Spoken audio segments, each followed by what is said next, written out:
gentlemen, once again, as always, it's the one, it's the only, it's the motherfucking General Miguel Magallon. And as always, it's the president, it's the founder, it's the CEO of Magallon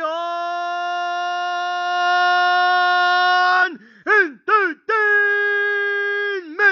Good evening, ladies and gentlemen, and welcome back to the podcast. Welcome back to the Sports Betting Mexican Podcast. What up, what up, what up, what up, ladies and gentlemen?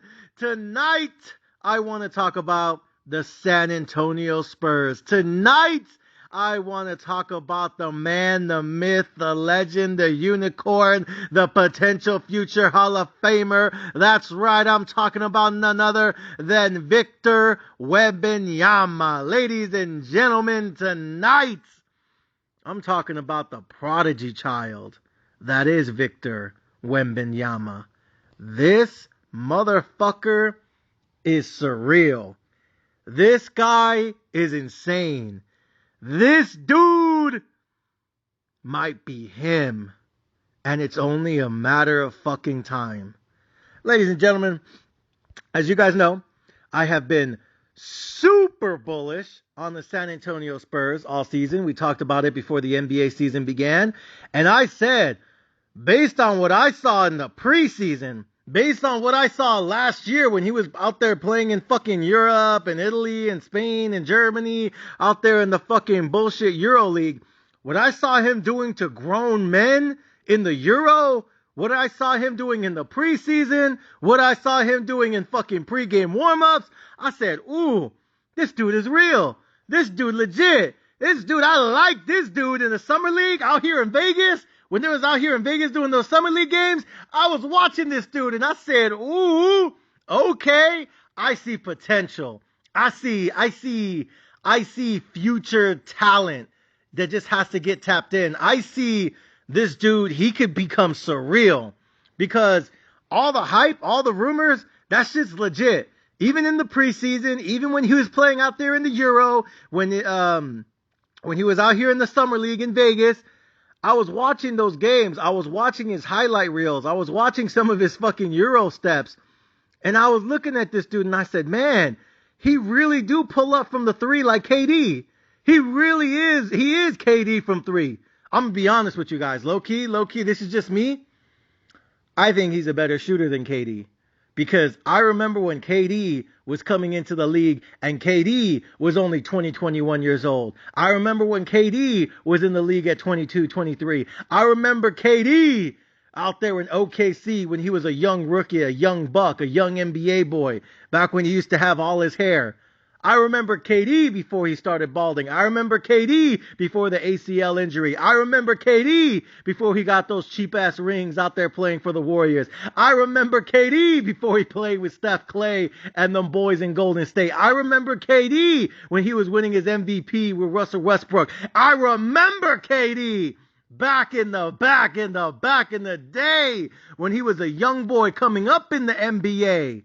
When he was a young buck in the league, when he was fresh out of fucking Texas. I remember the old KD. He wasn't as good as this. He wasn't as good of a rebounder. He wasn't as good of a shot blocker. He wasn't even as good of a passer as Victor is right now in the league.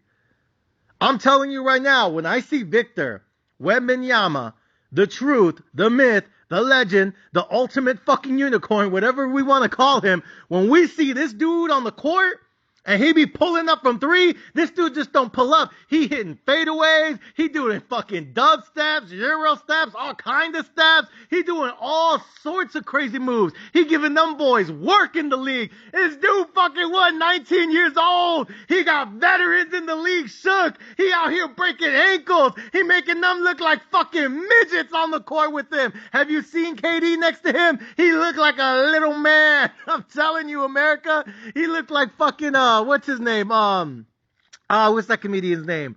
Fuck, I forgot it. Brain fart. What's the fucking little dude? Kevin Hart, Kevin Williams, whatever. Kevin Hart. Yeah. I'm telling you, it looks so fucking tiny next to him. And I see Victor on the floor. He is not afraid to pull up from deep. He is not afraid to let go of the three. He ain't afraid. He ain't shy. He ain't running away from hitting that fucking corner three. He hits the corner three, top of the key, side shot, Euro step, backup step, fade away. I'm seeing this dude just give work on the fucking paint and in the fucking deep range. It don't matter who's guarding him. I'm telling you, Kevin Durant, KD, looked tiny next to him. He looked like a midget. He looked like a grown little man next to Victor Wembanyama. It just is what it is, man. So I've seen this dude just fucking put on work. He is putting on a display in this league. And I get it. The San Antonio Spurs record sucks. Trust me, I fucking get it. They ain't all that. But I was bullish before the season started, and I was bullish as shit on Victor Wembanyama. I just thought this dude was fucking. I thought this dude was going to be really, really good from three. I thought he was going to be a great shot blocker.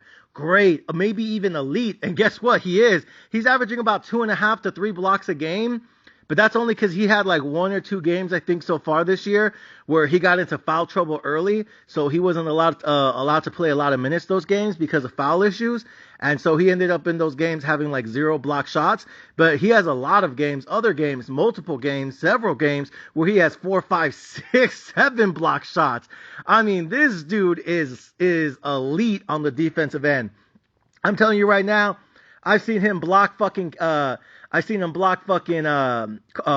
Anthony Towns, Cat in Minnesota. I saw Anthony Edwards try to go up and fucking dunk it on him. He fucking threw that shit away into the stands. I've seen all kinds of dudes, man. Dudes that really do have hops.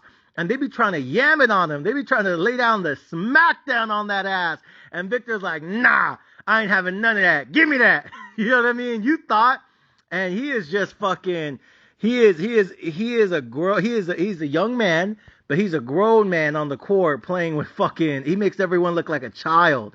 He makes all his teammates look like children. Like, he just snatches the ball away from them in midair. It is disgusting. It is disrespectful. It is filthy. It is ridiculous. It is fucking, I'm running out of words. I'm running out of adjectives. Just disrespectful, disgusting, sickening. What he is doing on the defensive end, the way he blocks people. You guys got to do a fucking YouTube lookup and look up Victor Wembanyama block shots NBA season. This dude is just fucking smacking the ball away right in their face. Sometimes he don't even block the ball. He'll just grab the ball in midair and be like, give me that shit. And he'll start running down the other end with that shit. Laying down smackdowns, alley-oops, 360, behind the fucking head dunks, behind the back passes. This dude is out here, man. He is giving this league work. I am excited. I am hyped up. I'm amped up. I'm enthusiastic. I'm bulled up on Victor Wembanyama. This dude is elite. He is the truth. I'm telling you right now, this is just my opinion. Y'all ain't got to agree with me on this, but I already consider him a top 10 player in the league. I really do, because I feel like if I had to give you guys my top 10 players in the league right now, I probably put no particular order, right? I'm not ranking them 1 through 10. I'm just giving you my top 10, just in general. I probably put up there Steph Curry, LeBron James with his whole old ass. I can't believe this motherfucker is still putting in work. I mean, I can't believe that he is just bullying fucking players on the court like they're fucking, like they're his nephews and shit, which they kind of are. Like, there's a lot of dudes in the NBA that say LeBron used to play against their daddy, and he'd be looking at him like, damn, I played against your dad? Oh, that's crazy, young buck. That's crazy. Well, don't worry. I'm going to dunk the ball on your ass, too. LeBron just don't care, man. He a goat out there with these young kids, man. Some of these young bucks in the league, 19, 20, 21 years old, they be over there like, LeBron, you used to play against my dad. He'd be like, oh, really? Oh, don't worry. I'm going to dunk the ball on your ass, too. I'm going to let both of y'all get a taste of this nutsack. The fuck out of here. Like, I fucking care. Your daddy sucked, too. He was sorry with the ball, too. Fuck out of here. So, LeBron James, man, he is savage. I can't believe he just punking and bullying and throwing down these little young dudes. Like they're all his fucking, like they're his fucking grandchild or his nephew. Get out the way, young buck. Get out the way, get out the way, get out the way now. He is just running into the paint, just bullying dudes. It's hilarious. It's like that old man strength. You know what I mean? Like LeBron James got that old man mentality. He just be like, move, get out the way. Just fucking shouldering dudes and just doing fucking layups. He can't dunk the ball no more. Not like he used to. He used to dunk it like always. Now it's like 50-50. If he's in the open court, he'll throw it down. But other than that, he'd just be bullying people and just fucking laying it up in there. And they can't do nothing about it, They can't, these young dudes, they don't, they can't fuck with that old man strength. So shout out to LeBron. I've never really been a huge super fan, but I consider him a fucking a goat, compared to these young dudes. These young dudes, man, they don't know what to do with them. They'll be like, oh no, it's LeBron. I don't want to get bullied again. They just be sidestepping him, and LeBron just be laying it down. And everyone's just afraid to get in front of him because they know they don't want to end up on a poster like so many other NBA legends did. So they don't want to get posterized by him, So anyways, though, I put LeBron in my top 10 right now. It's kind of embarrassing that other dudes still can't catch up to him, even though he's in year 50 now. But whatever. These young dudes just don't want to put in the work because in the summer, they're not working on their game. They're not working on their three-point shooting. They're not working on their ball handling. They're not working on their post, in their post-paint moves. All they're worried about is, the thotties on Instagram, where the hoes at, where the bitch is at, where the pussy at. They're trying to go on vacation, go to Europe, go to Italy, go to South America, go to Colombia, and where those Brazilian bitches at, in the clubs in Miami, trying to get their dick wet, cute face, slim waist with some big ass titty and some fat ass cheeks. You know what I mean? Type of shit that could bounce for days. That's all these NBA players doing. They're making so much money these days, both on and off the court. They don't give a fuck about working on their game. You know what I mean? Like, because they know they can get paid these days just being average. There's a lot of NBA dudes right now that are just average and they're still making 5, 10, 15 milli. You know what I mean? Like, so you don't have to be fucking elite. You don't have to be great to get paid. You can be average to semi-average to borderline mediocre and still get a fucking extension for, 45 milli. I mean, look at fucking, look at what's his nuts? What's his name? The Lakers, point guard right now, D'Angelo Williams. That dude ain't shit. He fucking garbage. I mean, he alright sometimes, but honestly, he's not really great. And this motherfucker got a fucking $45 million contract extension. So, again, you don't have to be special. You don't have to be elite. You don't have to be great to get, big money in the league. You can be average. You can be semi-average. And in most cases, you can be fucking borderline mediocre and still get a fucking 10, 15, $20 million a year contract. You got to be kidding me.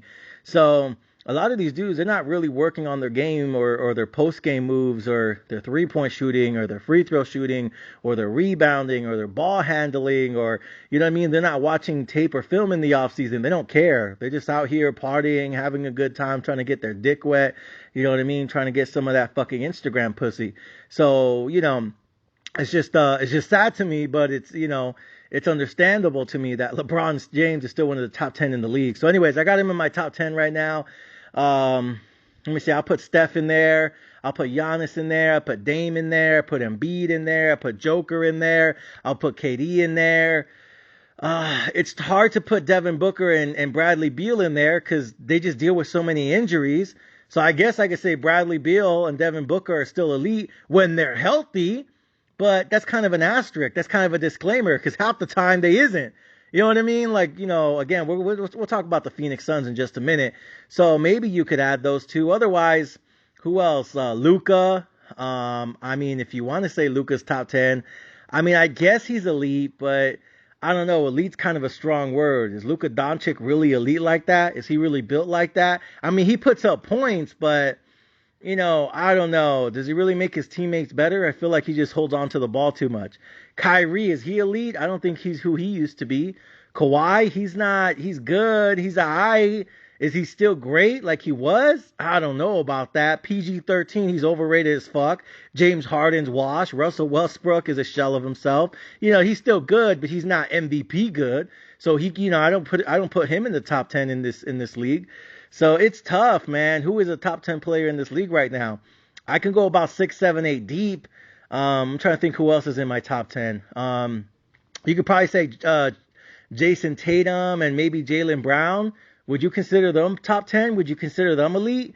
I'm not sure. I think they're both really, really good, but I seen Tatum choke too many times in the playoffs, and I feel like Jaylen Brown is too many times, oftentimes underused. So I feel like Jaylen Brown, he could be top 10, he could be elite, but sometimes I feel like he's underused because the franchise and the team, the organization, want Tatum to be the man, but I feel like he's not really built like that. Too many times he just doesn't hit the big shot, or he runs away from the moment, or they just give the ball to Jaylen Brown and Jaylen Brown gets frustrated. He's like, bro, I can make the shot. You're not built like that. You're not the one. You're not the next fucking guy. Even though the NBA wants him to be so badly, the NBA wanted Tatum to be that guy. You know what I mean? Like they want him to be the face of the league, but he don't hit like that from deep. I'm sorry, my guy. So, I don't know, Tatum, I guess you can say, Jaylen Brown, maybe you can say they're elite, they're top 10 right now. I don't know about that. Milwaukee, I would put Dame and I would put Giannis in the top 10. I'd put Embiid. But other than that, who else is really out there that you're fucking with in the East? Is Jimmy Butler elite? Is he top 10 in the NBA right now? That's tough. I think he's more of a postseason player than he is a regular season player right now. That's just my opinion. And then you go through the rest of the East, and it's mostly just hot garbage. You look at the West. Again, I'm not a fan of PG. I think Kawhi is kind of not who he used to be. I think James Harden is washed. I think Russell Westbrook is a shell of himself. He's not who he was when he was winning MVPs. Luka, he's good. He's alright. I wouldn't put him top 10 right now. Kyrie, too many off-the-field issues going on right now. Them boys out there in Sacktown, Sacramento, De'Aaron Fox, I think he could be a beast. Monk, I think he's really good right now. But again, top 10, elite, I think that's a little bit too much right now. So when I look at the entire NBA, John Moran dealing with the suspension right now, the list goes on, man. So as I look at the league right now and I kind of just like survey it, I look at Victor Wembanyama and I say, you know what? He is top 10 to me right now. And it's not just because he's averaging 20 and 10 right now. It's because he's doing it in under 30 minutes because Popovich is restricting his minutes so far in the season. I would give him more minutes, honestly. I think Wembanyama needs to play more on the court. But they're kind of like slowly easing him into the NBA, keeping him at around like 29 to 32 minutes. That's fine. But so far, it's not just the fact that he's averaging 20 and 10. It's the fact that he can hit a shot from anywhere he wants. He can dunk it on you. He could yam it on you. He can hit free throws on you. He could hit the fadeaway on you. He could hit the floater on you. He could hit the mid-range on you. He could hit the corner on you. He could hit the top of the key, the top of the three, the side of the three. He knows how to utilize the backboard right now. He's doing fucking one-legged shots right now. I mean, he's throwing down alley-oops right now. He knows how to run the fast break. He knows how to fucking get ahead of the ball. He knows how to fucking defend. He's blocking about 4 or 5 balls. He's a great, phenomenal rebounder, but he's also a great team rebounder. And I also think he's really good at passing the ball. He's not selfish. He's not like unwilling to give the ball to his teammates. He loves watching his teammates score. He loves watching his teammates get the ball. He loves watching his teammates throw it down on other people.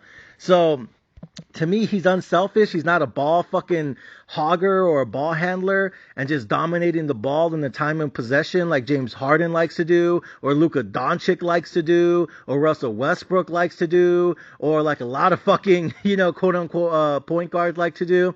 Like, he'll take the ball, and if he doesn't like what he sees, he'll just pass the ball to his teammates, and he'll just wait for it, on the next time down on another possession. Versus a lot of these other dudes, like a James Harden, or a Kyrie, or a Luka Doncic, they just want to hold the ball for like fucking, 25 seconds. Like, bro, like fucking hurry up and pass the ball, He's not like that. He's not, like a ball dominant type of player where he needs to have the ball 20 seconds out of every fucking possession. You know what I mean? He's more of a team player. Like, give me the ball. I'm either going to make something happen or I'm going to give the ball, and I'm not going to give it to you with like 2 seconds left on the shot clock. I'll give it to you with 12 seconds left on the shot clock. That way you could figure out what you want to do or if you want to pass the ball last second. Like, he's not a ball fucking hogger. So, I love that about him. I love the fact that he's willing to pass the ball because a lot of superstars, low-key, not really. And And he could hit the ball from anywhere. Like I said, he could hit the deep three. He could yam it on you. He has a great mid-range. He knows how to hit the fadeaway. He knows how to fucking do footwork in the paint. He knows how to body people. He knows how to fucking leap over people. And he knows when to be creative with it and just hit a floater on people. Like, he can do anything and everything you want on a court. And defensively, he is a shot blocker we haven't seen in years. This motherfucker, I'm telling you, if it wasn't for minute restrictions, he'd probably be averaging about 5, 6, 7 blocks a game if he was able to play more than 30 minutes, because this dude is fucking denying people everywhere. And I'm not just talking about in the paint. I've seen him block people at the free throw line, block people at the 3-point line, block people who are trying to hit fadeaways, block the floater every day. I mean, this dude is blocking everything in the fucking paint. Or at the very least, he is making people like adjust the way they have to fucking shoot it from range. And a lot of teams are like missing their shot because they're so worried about him blocking that shit.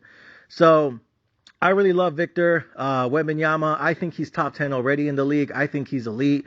I think he's going to be special. I think he's going to be the truth. And I want him to, I'm going to bet on the San Antonio Spurs to win the championship in future seasons.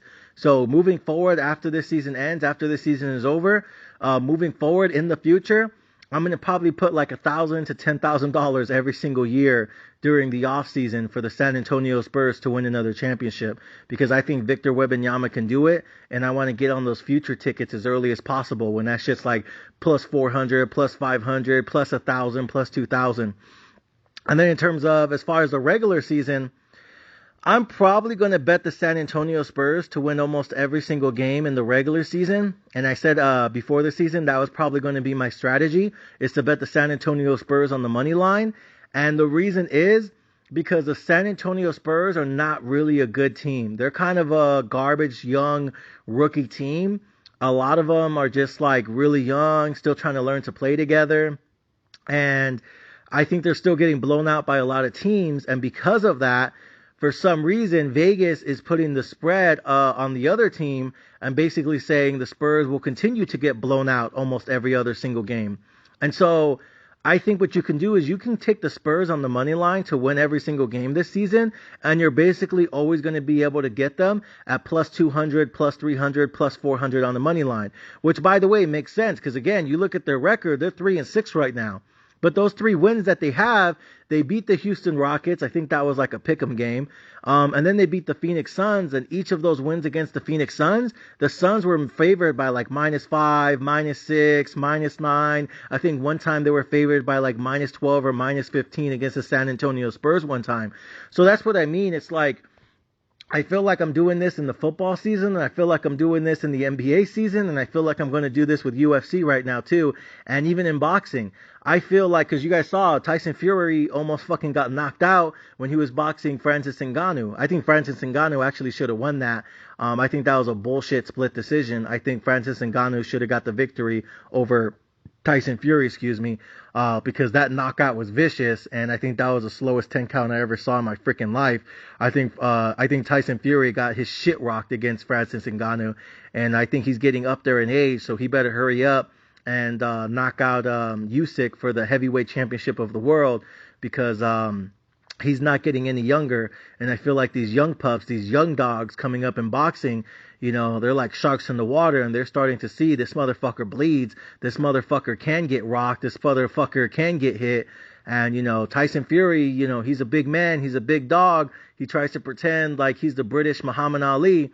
But I'm telling you right now, he needs to hurry up and get that heavyweight title and just, either go retire, or if he wants, keep doing these fucking meaningless fights, for like $200, $300 million, which I get it. It's a lot of money, but we'll see what ends up happening with his career. I wouldn't be shocked if he ends up fighting Deontay Wilder one more time out there in Saudi Arabia one day, because, the Saudis, they like to spend a lot of money. And if they give Tyson Fury versus Deontay Wilder part 4, the Saudis would put up a gang of money. They'll probably pay him fucking $1 billion for that shit. I'm telling you, the Saudis, they're rich. They got that oil money. Trust me, they're doing just fine in this economy. So I wouldn't be shocked if he keeps fighting out there in the Middle East just to make as much money as possible because they're paying him a gang of money. So wouldn't surprise to see if, we end up seeing that happening. I also like to see him fight Anthony Joshua one day out there in Britain. So we'll see. He's probably, at this point, he's honestly just fighting for the money. I don't think he really gives a shit about the heavyweight championship. But still, nonetheless, I saw him get his shit rocked out there in front of the Saudis by Francis Ngannou. So, yeah, I'm looking at betting just a lot of underdogs, whether it's NFL, whether it's college football, whether it's MMA, UFC, boxing, and in this case, NBA right now. Because I feel like a lot of these teams that don't have a good record, or they just, kind of have low-key a shitty team, for some reason, a lot of them just keep winning, and they don't win often, but when they big, they cash out these fat-ass tickets of plus 300, plus 400, plus 500 on the money line. That's why I'm telling you, I feel like the Lakers are overrated, and I feel like their roster is garbage, and I think Anthony Davis, too many times, he shows up and plays like a fucking pussy. Feels like every time I watch a Lakers game right now, it feels like all I do is see him laying down on the ground, talking about, oh, my neck and my back. I want another fucking 10-year extension for $150 million. Oh, my neck and my back. Always complaining about his fucking pussy. Oh, his elbow hurts, his head hurts, his back hurts, his knee hurts, his ass hurts, his pussy hurts, his mentality hurts. This motherfucker ain't got no heart. I'm telling you, I can't stand Anthony Davis. I'm not a fan of AD. He's not in my top 10. I get it. He puts up big numbers when he's healthy, but, it's like Bradley Beal and fucking Devin Booker. When the fuck is that going to happen? You know what I mean? I'm telling you, if it wasn't for that fake championship in the bubble where they had about 2.5 months off before they restarted the season, I'm not sure this motherfucker would have made it to the end. This motherfucker, too many times, he just can't stay up and stay healthy for a full regular season. And every time he's on the ground, he calls his agent, yo, get him another max contract extension. Get the fuck out of here. So anyways, that's just my opinion on bitch ass AD. But, yeah, I think the Lakers, too many times, the Lakers are giving him a lot of respect because, it's LeBron James, it's Anthony Davis, it's the Lakers, da-da-da-da-da. I'm like, bro, it's a old-ass fucking LeBron James and a fucking Anthony Davis and AD who plays like a fucking pussy, and everyone else is fucking hot garbage. D'Angelo Russell can't play defense for shit. Austin Reeves got big money because everyone thought he was him. Now some days he plays like he's a fucking nobody. Hachimuro's now fucking dealing with injuries. We got Gabe fucking Vincent out there from the Miami Heat. That looks like a bad signing. All he does is stay bitching about injuries. All these dudes talking about their back hurt, but every night they be piping a different bitch down in Los Angeles. I can assure you of that shit. These motherfuckers stay swimming in pussy in the city of angels. More like the city of hoes to me. But they stay fucking dripping in pussy. But don't worry, they want to show up to practice talking about my knee hurt, coach. I don't know if I could play today. But they all want to get max money. Get the fuck out of here. I'm telling you, these motherfuckers ain't got the heart for this. And they know because it doesn't matter. You can be mediocre, you can be average, you can be subpar in the league and still make a fuck ton of money. 10, 15, $20 million easily. Way too many dudes in the NBA are getting paid for nothing. They're sorry to me. So anyways, we don't need more teams. We need less teams, honestly. So with that being said, though, I'm fading the Lakers because too many times people keep betting the Lakers to win every game because they think they're going to win a fucking championship this year. And what that is doing is forcing Vegas, the odds maker, to switch up the fucking point spreads. And instead of the fucking Lakers being an underdog by like +2, +3, they end up being favorites by like -2, -3. So honestly, I think I'd rather just fade the Lakers and always bet the other team. Because I'm telling you, if the Lakers are going to be favored when they're at home or even sometimes they're on the road, I'm like, for what? These motherfuckers are getting blown out on the road. Because again, what do I always say about the Lakers? It's not just the fact that LeBron James is old, even though he's still top 10 to me. He's saving himself for the fucking fourth quarter. It's that the reason that hurts is because if LeBron James is saving all his energy to go off in the fourth quarter and at the end of games, that means for the first half, he's not really putting in too much energy. And that's where everyone else needs to step up, but they can't because their bench is fucking garbage. It's a fucking disaster. I've seen their second unit too many times this season, and way too often. There's no communication on offense, no communication on defense, no ball movement on offense. Half these players don't know how to play with each other. The other half don't understand the system, and the other half are just fucking suck and they're garbage. So whether it's miscommunication on defense and giving up layups, whether it's bad ball handling on the offense and just doing nothing but stupid ass turnovers, D'Angelo Russell, or it's just fucking, some of these guys are just fucking overrated. And then obviously they're dealing with a lot of fucking injuries. So either way, they're getting blown out in the first half. So by the time we get to the second half, LeBron James is honestly just playing for numbers, just to make sure, he fills up the fucking stats. But I'm not really a fan of this Lakers team. I'm really not. AD plays like a pussy way too fucking often, way too many injuries. The second unit is completely discombobulated. There is no cohesion. There is no chemistry. There is no teamwork right now on the offensive side or defensive side of the ball. I've seen the Lakers secondary come in, they'll put up 30 and they'll fucking give up 45. And then the next quarter they'll come back in, they'll put up 15, 20, and then they'll give up another 30, 40, 55. And it's like, what the fuck, bro? This Lakers unit, even when they score the ball, they give up 10 points for every 2 points they fucking score on offense. Because this secondary unit is not good. They are terrible defensively, and they have no communication on the offensive side of the ball or on defense. And again, bad ball handling, not enough fucking deep 3-point shooting, and some of these dudes are just fucking garbage. So, with that being said, I think the Lakers, you can make a lot of money just betting against them every game, because I feel like half the time they're just getting blown out. And I think that's going to continue to happen, especially with this fucking injury to KD and Hachimura and a few others. So, not a fan of the Lakers. I think the easy money is just bet the Lakers to get blown out every single game. And I think you're going to make more money betting on the other team to win than you will on the Lakers to win. Because right now they have a losing record straight up, and they have a losing record against the spread. By the way, Phoenix Suns, same thing. I was going to make a follow-up clip about that shit, but I'll tell you guys right here, right now, I'm betting the Phoenix Suns to lose every game. Want to know why? Because too many times the Phoenix Suns, when you check their fucking record against the spread, they're getting favored by -6, -7, -8, -9, -10. At one point against the San Antonio Spurs, they were favored by like 12, almost fucking 13, 14, 15. And guess what? They still lost the game. So a lot of these games where the fucking Phoenix Suns are favored by like fucking 5 or more, they end up losing those games, and you could have got the other team plus money. You could have got the other team plus 200, plus 300, plus 400, plus 500, plus a fucking 1,000 on the money line. So I'm telling you guys, like, yeah, they're going to win a lot of games, probably about 40, 50 easy, but those 30 games, maybe 35 that they end up losing, those are going to be games you can get the other team plus 300, plus 400, plus 500 on the money line. You're going to make way more money betting the other team consistently, not just against the spread, but straight up on the money line. And you just bet the same amount every single game, and you're going to cash out and probably double and triple your profits because they're favored by too many points. Vegas thinks like they're all going to get healthy overnight. Like, nah, bro. Too many times KD misses games because of injuries. Bradley Beal's always complaining about his back. And Devin Booker's always complaining about his fucking stupid ass pussy injury. So I'm fading the Phoenix Suns every single game this season. So far, it's made me a lot of money. I bet the San Antonio Spurs to beat them, not just once, but twice. I cashed out fucking thousands of dollars on that shit. I told you guys that shit was fucking too easy. And then after that, I bet the Lakers to beat them, cause I don't think KD is that guy. That's just my opinion. Let me see.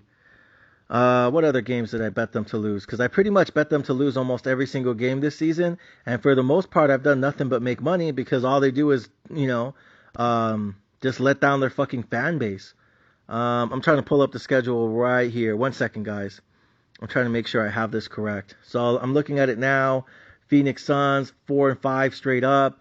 That's a dog shit record considering how much talent. But again, also with the Phoenix Suns, quickly, their secondary unit, also trash. So anyways, I bet them to lose against the Golden State Warriors. They won, go figure. Then I bet them to lose against the Lakers. That made me money. I bet them to lose against Utah. They won. But then I bet them to lose against the Spurs. I got the Spurs on plus 300 money. Cashed out on that. And then the next game, I bet them to lose against the Spurs again. And I think I was a ticket that had like plus 1,000 on the money. Cashed out on that. Then I had them losing against Philadelphia on the road. Cashed out on that. And yeah, I lost a ticket against Detroit and Chicago. But then they played the Lakers at home. Boom, cashed out on that. So again, again, yeah, they're like 3 and 4 straight up. But the key thing is those 4 losses, 6 losses, whatever it is, I think it's 5 actually. But those losses that they have against San Antonio, the Lakers, and the 76ers, in each of those games, you could have got the other team plus money. And I'm not just talking about plus 120, plus 150. You could have got these other team at plus 300, plus 400, plus 500. So again, you're just making way a fuck ton more money just betting them to lose every single game. Again, I still think they're going to win 40 to 50 games easy. But those 30 games that they do lose, you're going to be able to cash out the other team plus 300, plus 400 on the money. And that's how you're going to be able to double and triple your bankroll profits. It's more profitable just to bet the same amount every single time for them to lose these fucking games. Because they're just favored by way too much in my opinion. So anyways, that's a quick update on that. By the way, same thing with the Lakers. I like to bet the alternative spreads on those games because I always just bet the Lakers to get blown out because they have a history of just quitting and giving up in the fucking first half or second half. And then after that, it ends up being a fucking, a dumpster fire. So let's look at it. They got blown out by more than 10 against Denver. They lost by more than 10 against Orlando. And they lost by more than 10 versus the Houston Rockets. And each one of those games, if you had just taken the alternative money line, you could have got the other team minus 10, minus 9, minus 9.5, and you could have got those alternative spreads when the game first started, and you could have caught that shit for like plus 700. So again, I think the Lakers are going to have a lot of games where they just get blown out because they're just going to quit in the end. And LeBron James is going to say, fuck that shit. I'm not going to give it, put up this max effort if you guys aren't going to go all out on defense. You know what I mean? Like, you guys got to try hard, too. It just can't be me, myself, and I with no Anthony Davis just because he's always injured with his fucking pussy injury. Like, I need you guys to step up and hit some open shots. Fuck, man. Can someone hit a fucking 3 besides me? D'Angelo Russell. Fuck out of here. So anyways, that's kind of my update on that. And then on the other side of things, I am taking the San Antonio Spurs to actually win every game. Because again, the San Antonio Spurs are going to be underdogs. They're the ones who are 3-6. So Vegas is always putting them as an underdog, and you can bet the San Antonio Spurs once again plus 400, plus 500, plus 600, plus 900. And in that Phoenix Suns games, I was able to get them plus 1,000 on the money line. Because Vegas is basically saying this is a garbage-ass team. Wembanyama, yeah, he might be that guy, but those other guys, they're trash to me. And they're probably just going to keep on losing almost every single game. So the San Antonio Spurs are always plus 300, plus 400, plus 450 on the money line each and every single game.